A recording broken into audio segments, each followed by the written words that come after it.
Europe के मध्ययुगीन दौर में जब हूण पश्चिम की ओर बढ़ रहे थे, हर तरफ तबाही और खून खराबा मचा हुआ था। बरगंडी का साम्राज्य किसी तरह अपनी धरती बचाने की कोशिश कर रहा था। राजा खुद अपनी सेना लेकर सीमा की तरफ निकल पड़ता है। चारों ओर गहरी धुंध फैली हुई है, इसलिए सैनिक सावधानी से कदम बढ़ा रहे हैं। रास्ते में उन्हें एक गांव मिलता है जो राख में बदल चुका है। हर इंसान और जानवर लाश बनकर जमीन पर पड़ा है। तभी अचानक एक घोड़ा सामने आता है और उसके पीछे से छिपा दुश्मन निकलकर राजा पर तीर चला देता है। इससे पहले कि कोई उसे पकड़ पाए, वो भाग निकलता है। राजा जमीन पर गिर जाता है और सेनापति हाउगन उसके पास भागता है, लेकिन देर हो चुकी होती है। राजा की मौत हो जाती है। राजधानी में अंतिम संस्कार होता है और हाउगन गहरे अपराध बोध में डूब जाता है। उसे अपना बचपन याद आता है, जब एक भयानक दैत्य के हमले से वो तो बच गया था, लेकिन पूरे परिवार को खो बैठा था। उस समय राजा ने ही उसे अपनाया और अपने संरक्षण में लिया था। हाउगन जब प्रशिक्षण ले रहा होता है तो राजकुमारी क्रिमहिल्ड उसे ढांढस बंधाती है। वो कहती है कि ये उसकी गलती नहीं है और वो हमेशा परिवार का हिस्सा रहेगा। उधर नए राजा गुंदर को गद्दी सौंपी जाती है। आसपास दुश्मनों से घिरा साम्राज्य अब दोस्ती की तलाश में है। सलाह मशवरे में तय होता है कि राजकुमारी की शादी लोम्बार्डी के राजा से कर दी जाए, ताकि एक मजबूत गठबंधन बन सके। हाउगन जब ये खबर क्रिमहिल्ड तक पहुंचाता है तो वो बिना हिचक अपनी जिम्मेदारी स्वीकार कर लेती है, लेकिन उसके चेहरे पर साफ दिखता है कि दिल से वो खुश नहीं है। उसी रात आंधी तूफान के बीच शहर के दरवाजे के पास 11 हथियारबंद सवार डेरा डालते हैं। हाउगन दीवार पर चढ़कर देखता है तो एक परछाई उसकी तरफ देखती है और रहस्यमयी आवाज में कहती है, मैं तुम्हारे जख्म जानता हूँ, और फिर गायब हो जाती है। सुबह वो घुड़सवार दरवाजे से भीतर आते हैं और सैनिक तुरंत उन्हें घेर लेते हैं। तभी सामने आता है उनका नेता जीगफ्रीड कासेंटिन का राजकुमार। पुराने समय में उनके पिता और बरगंडी के राजा साथी रह चुके थे, लेकिन सबको हैरानी होती है जब जीगफ्रीड सीधे गुंदर को द्वंद्व युद्ध की चुनौती देता है। पहरेदार तलवारें तान देते हैं तो जीगफ्रीड कहता है कि वो मेहमान बनकर रह जाएगा। क्रिमहिल्ड ये सब दूर से देख रही होती है और नोटिस करती है कि उन सवारों में से एक का चेहरा अचानक बदल गया। वो डर जाती है और हाउगन को बताती है कि शायद ये वही पुराने हैं अंधेरी ताकतें जो लोगों के सपनों में आकर सताती हैं। उसका मानना है कि गुंदर को इन लोगों को निकाल देना चाहिए था। उस रात हाउगन चौकसी करता है और देखता है कि एक लबादा ओढ़े शख्स टुकड़ी से निकलकर गलियों में घूम रहा है। वो उसका पीछा करता है और जैसे ही पकड़ने जाता है वो आकृति बिखर कर सिर्फ बोरियों का ढेर बन जाती है। उधर जीगफ्रीड इतना पी चुका होता है कि सड़कों पर उल्टी करने निकलता है। हाउगन उसके पास जाकर कहता है कि वो इस साम्राज्य को छोड़कर चला जाए। बाद में जब हाउगन सोता है तो फिर से डरावने सपनों में घिर जाता है। उसे वही रहस्यमयी साया अस्तबल में खून के बीच दिखाई देता है। हाउगन कहता है कि अब उसे किसी चीज से डर नहीं लगता, क्योंकि पुराणों ने उससे सब कुछ छीन लिया था, उसका परिवार, उसका बचपन और यहाँ तक कि उसका भय भी। वो शख्स कहता है कि उसे हाउगन के जख्म और उनकी कहानी पता है, जिससे उसके बचपन का वो दृश्य सामने आ जाता है जब एक अजगर के हमले में उसके माता पिता मारे गए थे। सुबह खबर मिलती है कि अस्तबल में उसी काले साये को देखा गया और कई घोड़े मरे पड़े हैं। लोग घबराए हुए हैं। क्रिमहिल्ड अपने घोड़े को शांत करने की कोशिश करती है, लेकिन वो रस्सी तोड़कर भाग जाता है। हाउगन और क्रिमहिल्ड उसके पीछे घोड़ों पर निकल पड़ते हैं। जंगल और नदी किनारे पीछा करने के बाद घोड़ा पानी पीने रुकता है। जैसे ही क्रिमहिल्ड उसे सहलाने जाती है, वो बेकाबू होकर उसका हाथ घायल कर देता है और फिर भाग निकलता है। हाउगन उसका जख्म साफ करता है और उसी दौरान क्रिमहिल्ड खुलासा करती है कि वो इस जबरन शादी से खुश नहीं है। कुछ समय बाद जीगफ्रीड गुंदर को बताता है कि उसे यात्रा करनी है, क्योंकि वल्किरी की रानी ब्रुनहिल्ड ने उसे सपने में बुलाया है। कहा जाता है कि उसके पास ऐसी शक्ति है कि बिना सामने आए ही वो दुनिया भर के पुरुषों पर जादू चला सकती है। ये सुनकर सब गंभीर हो जाते हैं, लेकिन अचानक जीगफ्रीड हंस पड़ता है और कहता है कि ये तो मजाक था। साथ ही शिकायत करता है कि भोज में औरतें नहीं हैं। शाम को वो धड़धड़ाते हुए क्रिमहिल्ड के कमरे में घुस जाता है और कहता है कि वो बेहद सुंदर है। क्रिमहिल्ड उसे बेइज्जती से निकाल देती है और कहती है कि उसमें कोई सम्मान नहीं है, वो बस एक खोई हुई आत्मा है। उधर हाउगन गुंदर को समझाता है कि ये शादी करना सही नहीं होगा और भरोसा दिलाता है कि उनकी सेना मजबूत है। गुंदर उसकी बात मान लेता है और विवाह का प्रस्ताव रद्द कर देता है। साथ ही वो ये भी स्वीकार करता है कि जीगफ्रीड की कहानी झूठ नहीं लगती। अगली सुबह गुंदर अपनी बहन को बताता है कि अब उसे शादी नहीं करनी पड़ेगी। ये सुनकर क्रिमहिल्ड खुशी से उसे गले लगा लेती है। रानी हाउगन से कहती है कि उसकी बेटी ने तो साम्राज्य के लिए अपना बलिदान देने का फैसला कर लिया था, लेकिन क्या हाउगन भी ऐसा कर पाएगा? ये सवाल उसके दिल में गहरे उतर जाता है। कुछ समय बाद हाउगन अपने सैनिकों के साथ प्रशिक्षण कर रहा होता है कि तभी जीगफ्रीड अपने आदमियों को लेकर मैदान में उतर आता है। उनका अभ्यास एक अनुशासित युद्धाभ्यास से ज्यादा सड़क की लड़ाई जैसा दिखता है। जोश में आकर जीगफ्रीड अपने ही आदमी को बुरी तरह पीट देता है और पागलों की तरह हंसता है। बाकियों को मिलकर उसे पीछे खींचना पड़ता है। इसके बाद वह बरगंडी के सैनिकों से नए प्रतिद्वंद्वी की मांग करता है। तभी हाउगन आगे बढ़ता है। जीगफ्रीड भाला फेंकता है, लेकिन हाउगन उसे बिना कठिनाई पकड़ लेता है और कहता है कि यह कोई खेल नहीं, असली युद्ध की तैयारी है। उसे ये तमाशा कहीं और करना चाहिए। लेकिन तभी एक घोड़ा सर पर दौड़ता हुआ आता है, जिसकी पीठ पर एक शव पड़ा होता है। पास जाकर देखने पर पता चलता है कि वह सीमा के पास के गांव का आदमी है, जिसे बेरहमी से छुरा घोंपा गया था। कुछ ही देर बाद गुंदर को खबर मिलती है कि सैक्सन और डेन अब उनके खिलाफ हो गए हैं। राजधानी तो अभी सुरक्षित है, मगर बाकी बरगंडी तबाही की चपेट में आने वाली है। मजबूर होकर गुंदर फैसला करता है कि चाहे हाउगन को पसंद हो या न हो, उन्हें ज़ीगफ्रीड की मदद लेनी पड़ेगी। हाउगन जब ज़ीगफ्रीड को ढूंढने निकलता है तो उसकी नजर उस रहस्यमयी लबादा ओढ़े शख्स पर पड़ती है। जमीन पर कुछ अजीब सी चीजें पड़ी होती हैं, जैसे किसी गुप्त अनुष्ठान के निशान। तभी वो परछाई सामने आती है और खुद को एल्बरिक बताती है। वह कहता है कि उसे हाउगन के जख्म और उनकी असलियत पता है। एल्बरिक खुलासा करता है कि ज़ीगफ्रीड ने अकेले ही अजगर का सामना किया और उसे मार डाला, फिर उसके खून में स्नान किया, जिससे उसका शरीर अजेय बन गया। मगर उसी वक्त एक पत्ता उसकी पीठ पर गिर गया और उस हिस्से पर खून नहीं लग पाया। वही उसकी एकमात्र कमजोरी है। एल्बरिक आगे बताता है कि उसे अजगर की हड्डियों से तलवार गढ़ने का आदेश दिया गया है और वो हाउगन पर गुस्सा करता है कि उसने ज़ीगफ्रीड को किले में रहने दिया। अब उसे वो मिल गया है जिसकी तलाश थी, एक परिवार। उधर प्रार्थना में लीन गुंदर के सामने अचानक ज़ीगफ्रीड और उसके साथी आ जाते हैं। ज़ीगफ्रीड उसकी हथेली में तलवार थमाकर कहता है कि वो उसके लिए खून बहाने को तैयार है। जब हाउगन उन्हें खोजते हुए पहुंचता है तो देखता है कि गुंदर ने ऐलान कर दिया है, ज़ीगफ्रीड अब उनका साथी है। कुछ समय बाद युद्ध पर निकलने से पहले हाउगन क्रिमहिल्ड से विदा लेने आता है। वह पूछती है कि जब राज्य को गठबंधन की जरूरत थी तो उसने उसकी शादी क्यों रोकी। हाउगन कोई जवाब नहीं देता। जब क्रिमहिल्ड उनके बीच के रिश्ते का जिक्र करती है तो हाउगन कहता है कि उसने ये सब राज्य की सुरक्षा के लिए किया है, मगर क्रिमहिल्ड उसे चेतावनी देती है कि जब तक ये साया मौजूद है उनका घर कभी सुरक्षित नहीं होगा। अगले दिन सेना युद्ध के लिए रवाना होती है। रात को डेरा डालते वक्त हाउगन अपने सैनिकों को रणनीति समझाता है। वह कहता है कि सैक्सन और डेन बहादुर जरूर हैं, लेकिन उनमें अनुशासन की कमी है, यही उनकी सबसे बड़ी कमजोरी है। दूसरी ओर ज़ीगफ्रीड ऊब कर बैठक छोड़ देता है और जंगल में आराम करने चला जाता है। गुंदर भी उसके पीछे पहुंचता है और वल्किरी रानी वाली बात पूछता है। ज़ीगफ्रीड बताता है कि वह उसकी आत्मा में बसे योद्धा को जगाना चाहती है। आधी रात को ज़ीगफ्रीड अकेला ही घोड़े पर सवार होकर दुश्मनों पर धावा बोल देता है। सुबह वह लौटता है तो उसके हाथ में सैक्सन राजा का कटा हुआ सिर होता है। वह सबको बताता है कि अब सैक्सन उसके पीछे पागल हो चुके हैं और बिना राजा के उनका दल बिखर गया है। इस मौके का फायदा उठाकर हमला करना चाहिए। सेना उसका जोश देखकर पीछे हो लेती है, भले ही हाउगन इससे सहमत न हो। जंगल में भीषण लड़ाई छिड़ जाती है। हाउगन नजदीक आने वाले हर दुश्मन को मौत के घाट उतारता है, लेकिन उसकी असली नजर अपने राजा पर होती है। ज़ीगफ्रीड बिना कवच के निर्दयता से दुश्मनों को काट रहा होता है और सब उस पर हैरान होते हैं। लड़ाई के दौरान हाउगन देखता है कि उसका एक जवान सैनिक बिना हेलमेट के दुश्मन के वार का शिकार होने वाला है। वो तुरंत कूदकर हमलावर को मार गिराता है और अपना हेलमेट उस सैनिक को पकड़ा देता है, लेकिन जंग की आग में हर ओर सैनिक गिर रहे होते हैं। हाउगन अपने श्रेष्ठ तीरंदाज को बचाने की कोशिश करता है, मगर वह दुश्मनों से घिरकर वहीं मारा जाता है। इस चूक का फायदा उठाकर एक योद्धा हाउगन के चेहरे पर वार करता है, जिससे उसकी बाईं आंख चली जाती है। गिरते हुए भी हाउगन अपने दुश्मन को धराशायी करता है, लेकिन खुद भी जमीन पर ढेर हो जाता है। उसी वक्त डेन का राजा उसकी ओर बढ़ रहा होता है और दूर खड़ा एल्बरिक सब देख रहा होता है। तभी ज़ीगफ्रीड कूदकर बीच में आता है और डेन के राजा को मौत के घाट उतार देता है। हाउगन बेहोश हो जाता है। राजधानी लौटने पर जनता ज़ीगफ्रीड का स्वागत करती है और उसकी जयकार करती है। ज़ीगफ्रीड भीड़ में खुद को डाल देता है, मानो ये महिमा सिर्फ उसकी हो। इस बीच क्रिमहिल्ड घायल हाउगन की देखभाल कर रही होती है, लेकिन जब वह देखती है कि लोग मारे गए सैनिकों का शोक मनाने की बजाय ज़ीगफ्रीड का जश्न मना रहे हैं, तो वह गुस्से में उससे मिलने जाती है। वो उसे कहती है कि यह शोक का समय है, लेकिन ज़ीगफ्रीड जवाब देता है कि मौत युद्ध का हिस्सा है। गिरे हुए योद्धाओं को चुप्पी से नहीं बल्कि उत्सव से याद किया जाना चाहिए। जब वह हाउगन के हाल के बारे में पूछती है तो क्रिमहिल्ड बताती है कि उसकी हालत नाजुक है और शायद वो मर भी जाए। इस पर ज़ीगफ्रीड कहता है कि एल्बरिक उसकी मदद कर सकता है। कुछ देर बाद एल्बरिक हाउगन के जख्मों की देखभाल करता है और उसके शरीर पर एक रहस्यमयी चिन्ह बना देता है। इसी दौरान वह हकीकत खोलता है, हाउगन के बचपन की कहानी जैसी उसने अब तक सुनी थी। दरअसल एक झूठ थी। जब सच्चाई पर से पर्दा उठता है तो पता चलता है कि हाउगन का अतीत कितना दर्दनाक था। दरअसल वो एक दूसरे राज्य से आया था, जिसे कभी गुंटर के पिता ने युद्ध में तहस नहस कर दिया था। उसी हमले में हाउगन के माता पिता मारे गए और वो खुद आग में फंस गया। तभी एक ड्रैगन आया और अपनी पंजों में पकड़कर उसे उड़ाकर ले गया। यही वजह है कि उसके शरीर पर गहरे निशान हैं। राजा ने बाद में असली घटना को छुपाने के लिए ड्रैगन वाली कहानी का इस्तेमाल किया। जब हाउगन को होश आया तो उसने युद्ध भूमि पर शहीद हुए सिपाहियों की कब्रों पर जाकर उन्हें श्रद्धांजलि दी। उसी समय सिगफ्रिड उससे कहता है कि उसे अपने की पर कोई पछतावा नहीं है। दरबार में बाद में क्रिमहिल्ड सिगफ्रिड से मिलती है। सिगफ्रिड उसे समझाता है कि साम्राज्य कभी स्थायी नहीं होते,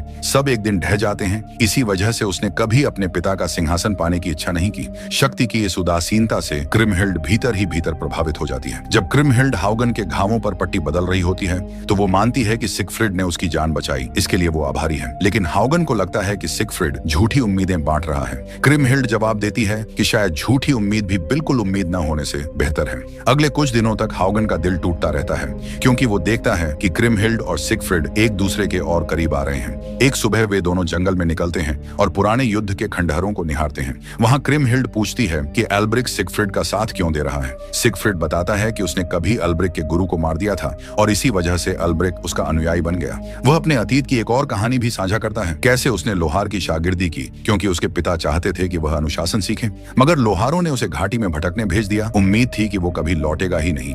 हफ्तों भटकने के बाद उसे एक सोता हुआ ड्रैगन मिला और उसने सोचा कि यह उसकी जिंदगी का सबसे सुंदर पल है। क्रिमहिल्ड हैरान रह जाती है कि अगर वो पल इतना सुंदर था तो सिगफ्रिड ने ड्रैगन को क्यों मारा, लेकिन सिगफ्रिड इस सवाल का कोई जवाब नहीं देता। लौटते समय क्रिमहिल्ड को बार बार कोई आवाज सुनाई देती है जो उसका नाम पुकार रही होती है। सिगफ्रिड उसे अनसुना करने को कहता है, मगर क्रिमहिल्ड अचानक पीछे मुड़कर देखती है और अपने पिता का लाश जैसी लिपटी हुई आकृति बेलों में जकड़ी पाती है। वो घबराकर भाग जाती है और सिगफ्रिड के पीछा करने पर रोते हुए बताती है कि अब उसे अपने पिता का चेहरा भी याद नहीं रहता। कभी उसने उसे एक अजनबी को बेचने की कोशिश की थी, इस कारण वो उससे नफरत करने लगी थी। उसका दिल टूट जाता है और सिगफ्रिड उसे संभालता है। इसी नजदीकी में दोनों का रिश्ता और गहरा हो जाता है। लेकिन उसी रात सिगफ्रिड को एक भयानक सपना आता है और नींद में वो लगभग क्रिमहिल्ड की जान ले लेता है, मगर वक्त रहते जाग जाता है। उधर दूसरी ओर हूनों का राजा एडजेल पश्चिम की ओर बढ़ता जा रहा है, मौत और बर्बादी फैलाता हुआ। जब गुंटर को खबर मिलती है कि लोम्बार्डी भी उनके सामने टिक नहीं सका तो उसे नए सहयोगियों की सख्त जरूरत महसूस होती है। उसे याद आता है सिगफ्रिड की बताई कहानी और वो तय करता है कि आइसलैंड की रानी ब्रुनहिल्ड से संपर्क करना होगा। लेकिन परिषद का एक सदस्य इस योजना से नाराज होता है और हाउगन को बताता है कि ब्रुनहिल्ड पुराने लोगों में से है जो काली जादुई ताकतों का इस्तेमाल करते थे और जिन्हें कभी इस भूमि से भगा दिया गया था।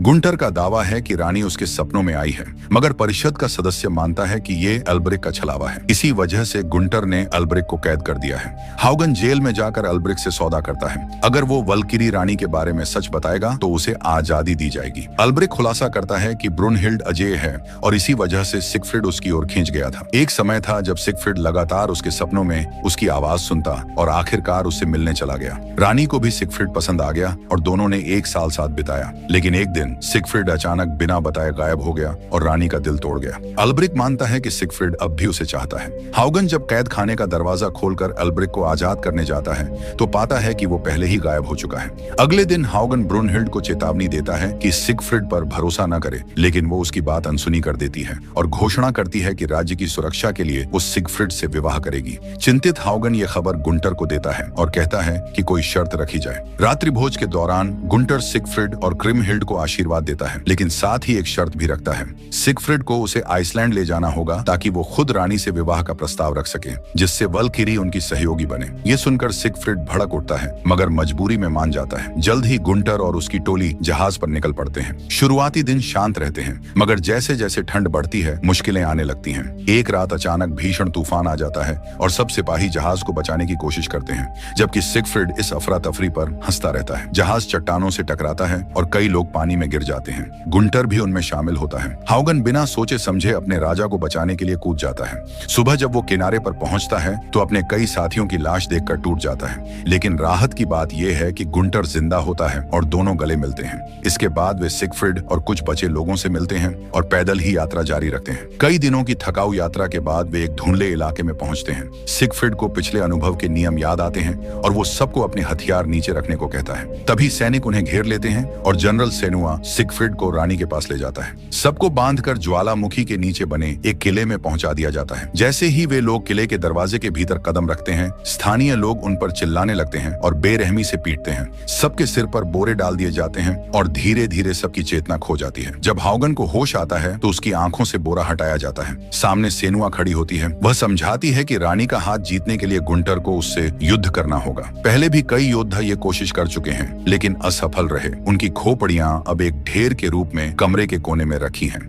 हाउगन को फिर गुंटर से मिलने दिया जाता है, जिसके हाथ में रानी द्वारा दिया गया तलवार होता है। गुंटर कहता है कि रानी वैसी नहीं है जैसी कहानियों में बताई जाती है, लेकिन उसे उससे युद्ध करना ही पड़ेगा। उधर रानी ब्रुनहिल्ड खुद सिगफ्रिड से मिलने आती है और उसे भी एक तलवार देती है। सिगफ्रिड कसम खाता है कि वह सिर्फ मार्गदर्शक बनकर आया है और राजकुमारी से ही विवाह करेगा, लेकिन रानी उसकी आंखों में छिपे सच्चे जज्बात देख लेती है। कुछ समय बाद समूह बाहर मिलता है तो हाउगन सिगफ्रिड पर गुस्सा करता है कि उसने पहले नियम क्यों नहीं बताए। हाउगन वापस लौटने की बात करता है, लेकिन गुंटर साफ कहता है कि वह यहीं रहेगा। यहाँ तक कि सिगफ्रिड भी चेतावनी देता है कि वह खुद ब्रुनहिल्ड को हरा नहीं सकता, पर गुंटर टस से मस नहीं होता। मजबूरी में सिगफ्रिड एल्बरिक को बुलाता है। वो सब एक गुफा में जाते हैं जहाँ एल्बरिक सिगफ्रिड की कमजोरी पर कट लगाकर उसका खून निकालता है। फिर हाउगन और सिगफ्रिड को पानी में धकेल देता है, जबकि गुंटर उस खून को पीता है। पीते ही वह दर्द से तड़पता है, लेकिन तभी चैन की सांस लेता है जब दोनों योद्धा बेहोश होकर डूब जाते हैं। अब गुंटर के पास अस्थायी तौर पर हाउगन और सिगफ्रिड की ताकत आ जाती है। गुंटर को युद्ध के लिए तैयार किया जाता है। सेनुआ उसे चेतावनी देती है, अगर उसका खून बर्फ पर गिरा तो रानी उसका सिर ले लेगी, लेकिन अगर रानी का खून गिरे तो वह उसके साथ चली जाएगी। आखिरकार गुंटर और ब्रुनहिल्ड आमने सामने आते हैं। रानी की तलवारबाजी अद्भुत होती है और कुछ ही पलों में वह उसका हेलमेट गिरा देती है, लेकिन गुंटर भी चौंका देता है। वह उसके वारों को रोकता और बच निकलता है। लंबे टकराव के बाद आखिरकार बर्फ पर खून गिरता है, लेकिन सबको आश्चर्य होता है जब पता चलता है कि वह खून ब्रुनहिल्ड की टांग से निकला है। गुंटर तुरंत अपनी उधार की ताकत छोड़ देता है और हाउगन और सिगफ्रिड गुफा में होश में आ जाते हैं। रानी और उसकी सेना घुटनों पर गिरकर अपनी प्रतिज्ञा पूरी करने का ऐलान करती है। विदाई के समय ब्रुनहिल्ड अपने राज्य को आंसुओं में छोड़ती है। जब वे लोग बरगंडी लौटते हैं तो गुंटर टूट जाता है, यह सुनकर कि उसकी सेना सीमाओं को संभाल नहीं सकी और हूनों ने राज्य का अधिकतर हिस्सा तबाह कर दिया। सैनिक पलायन कर रहे हैं और गांवों के लोग भर्ती से बचने के लिए छिप रहे हैं। सहयोगियों की सेना की तुरंत जरूरत थी, इसलिए दोहरी शादी रचाई जाती है। सिगफ्रिड और क्रिमहिल्ड खुशी खुशी विवाह करते हैं,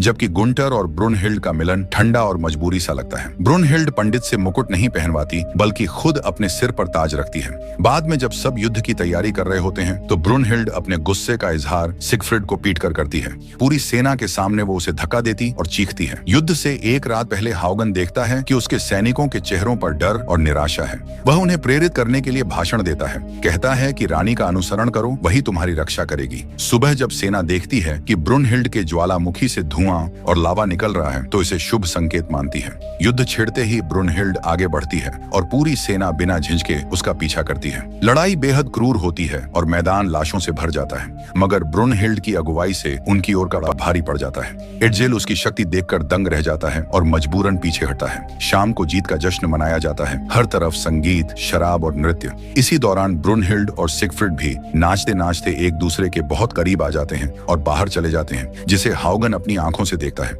अगली सुबह वह देखता है कि दोनों सबके सामने भी फ्लर्ट कर रहे हैं। हाउगन सिगफ्रिड को निजी तौर पर समझाता है कि युद्ध भूमि पर वो सब बर्दाश्त करेगा, लेकिन जब वापस लौटेंगे तो सिगफ्रिड को क्रिमहिल्ड के प्रति वफादार रहना होगा। सिगफ्रिड उसे गले लगाता है और वादा करता है कि राजकुमारी का दिल कभी नहीं तोड़ेगा। अगले कुछ हफ्तों में राज्य में शांति लौट आती है और लोग पुनर्निर्माण में जुट जाते हैं, लेकिन सिगफ्रिड ऊबने लगता है और क्रिमहिल्ड से कहता है कि वो उसके साथ भाग चले। क्रिमहिल्ड इनकार करती है। वो मानती है कि उसकी जगह यहीं है। बाद में वो हाउगन से पूछती है कि उसने कभी विवाह क्यों नहीं किया। हाउगन मुस्कुराकर कहता है कि उसके पास और भी जरूरी काम थे। दोनों एक मीठा पल साझा करते हैं, ये जानते हुए कि उनका रिश्ता कभी संभव नहीं। दरबार में गुंटर को खबर मिलती है कि लोग उम्मीद खो रहे हैं, क्योंकि खेतों पर काम करने वाले मजदूर कम हैं। सिगफ्रिड मदद की पेशकश करता है, लेकिन गुंटर नाराज हो जाता है, क्योंकि उसे अच्छा नहीं लगता कि जनता सिगफ्रिड को उससे ज्यादा पसंद करती है। बाद में गुंटर हाउगन से चिंता जताता है। ब्रुनहिल्ड उसे नजरअंदाज करती है, लेकिन सिगफ्रिड की ओर मोहब्बत से देखती है। गुंटर सच जानना चाहता है, मगर हाउगन कहता है कि उन्होंने बस साथ मिलकर जीत हासिल की थी। लेकिन एक रात भोज के दौरान सिगफ्रिड खुलकर एक परिषद सदस्य का अपमान करता है और उसे परेशान करके सभा से भगा देता है। गुस्से से तिलमिलाया राजा गुंटर जोर से चिल्लाकर सिगफ्रिड से कहता है कि वो अभी असली परिवार का हिस्सा बना ही नहीं है। सिगफ्रिड लड़ाई शुरू करना चाहता है, मगर हागन बीच में आकर उसे रोक देता है। कुछ देर बाद गुंटर देखता है कि ब्रुनहिल्ड महल से बाहर घोड़े पर सवार होकर जा रही है और वो उसके पीछे निकल पड़ता है। अगली सुबह गुंटर हागन को बताता है कि ब्रुनहिल्ड और सिगफ्रिड छुप छुप कर मिलते रहते हैं। जनता सिगफ्रिड की पूजा करती है, लेकिन वो सबके जज्बातों की परवाह किए बिना आता जाता रहता है। गुंटर डरता है कि कहीं सिगफ्रिड परिवार को तोड़ न दे। हागन भी मान जाता है कि अब राज्य की भलाई के लिए उसे कदम उठाना ही होगा। इसी दौरान सिगफ्रिड अपनी गलती मानकर क्रिमहिल्ड से माफी तो मांगता है, लेकिन फिर भी सरायों में नशे में धुत रहना और झगड़े करना नहीं छोड़ता। एक दिन हागन उसे शिकार पर ले जाता है और दोनों मिलकर एक सफेद हिरण का शिकार करते हैं। उस समय हागन के पास कई मौके होते हैं कि वो अचानक वार करके सिगफ्रिड को खत्म कर दे, लेकिन वो ऐसा नहीं कर पाता। इसके बजाय हागन उसे अपनी तलवार देता है और कहता है, आओ सीधी टक्कर में सामना करो। दोनों योद्धा अपनी अपनी ताकत आजमाने लगते हैं। कुछ देर तक जबरदस्त भिड़ंत चलती है। दोनों एक दूसरे को निहत्था भी कर देते हैं और फिर मुक्कों से लड़ाई शुरू हो जाती है। आखिरकार हागन सिगफ्रिड का सिर पानी में दबोच लेता है, मगर तभी सिगफ्रिड उसकी टांग में छुरा घोंप देता है। जंग जारी रहती है और आखिरकार सिगफ्रिड हागन को नीचे गिराकर तलवार उसकी गर्दन पर रख देता है। वो जैसे ही वार करने वाला होता है, अचानक पीछे से गुंटर आता है और सिगफ्रिड के कमजोर हिस्से पर वार करके उसकी जान ले लेता है। हागन गुंटर से कहता है कि वो आगे बढ़ जाए ताकि किसी को पता न चले कि वो वहां मौजूद था। तभी उसे लगता कहता है कि एक परछाई सब देख रही थी, शायद अल्बारिक, लेकिन पास जाने पर उसे बस एक पेड़ दिखाई देता है। हागन सीगफ्रीड की लाश लेकर शहर लौटता है और सबको कहता है कि उसने उसे मुकाबले में हराया है। यह सुनकर क्रिमहिल्ड पूरी तरह टूट जाती है और रोते हुए बताती है कि वो मां बनने वाली है। दूसरी ओर अकेले में ब्रुनहिल्ड भी बिखर जाती है। सीगफ्रीड के अंतिम संस्कार के समय हागन सफाई देता है कि उसने यह सब राज्य की रक्षा के लिए किया और राजकुमारी चाहे तो उसे सजा दे सकती है, लेकिन क्रिमहिल्ड उसे मौत की सजा नहीं देती, बल्कि वह उसे श्राप देती है, तुम उतनी लंबी उम्र जियो कि मेरे बेटे सीगफ्रीड के वारिस की सेवा करनी पड़े। यही सजा तुम्हें मौत से भी ज्यादा तड़पाएगी और इसी को दिखाते हुए मूवी यहीं खत्म हो जाती है।